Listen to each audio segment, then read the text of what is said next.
ඒ සුමේද තාපසතුමා වෙලා ඉස්සල්ලාම දීපංකර පාද මූලේ විවරණ ලබන මොහොතේ ළඟ හිටියා කෙල්ලෙක්.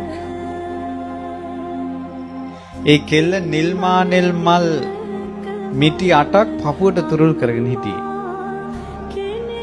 නිල්මානෙල් මල් 8 මිටි 8ක්.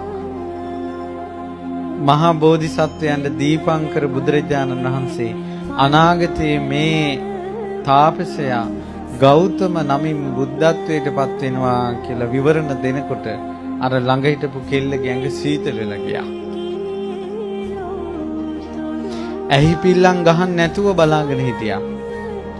අතේ තිබ්බ නිල්මානෙල් මල් මිටි 8න් එක අතකට නිල්මානෙල් මිටි 3ක් ගත්තා. අනිත් අතට නිල්මානෙල් මල් මිටි 5ක් ගත්තා. ස්වාමීනි භාග්‍යවතුන් වහන්සේ මේ වැතිරිලා ඉන්න තාපසින් වහන්සේ වෙනුවෙන් මේ නිල්මානෙල් මල් මිටි 5 පූජා කරමින් පූජා වේවා. මා වෙනුවෙන් මේ නිල්මානෙල් මල් මිටි 3 පූජා කරමින් පූජා වේවා. උපනෝපන් ජීවිතේ මේ උත්තමයාගේ සම්බුද්ධත්වයට ශක්තිය මම වේවා කියලා පැතුවා. සාරිපුත්ත මොග්ගල්ලාන මහරහතන් වහන්සේලාත් අසංකේය කල්පලක්ෂ 2යි බුදුරජාණන් වහන්සේත් එක්ක ආවේ.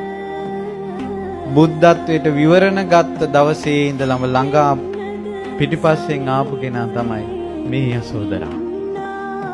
එකම එක්කෙනයි. බුද්ධත්වයට විවරණ ගත්ත දවසේ ඉඳලා ඉන්නේ ළඟ එකම එක්කෙනයි. ඒ මේ යසෝදරා.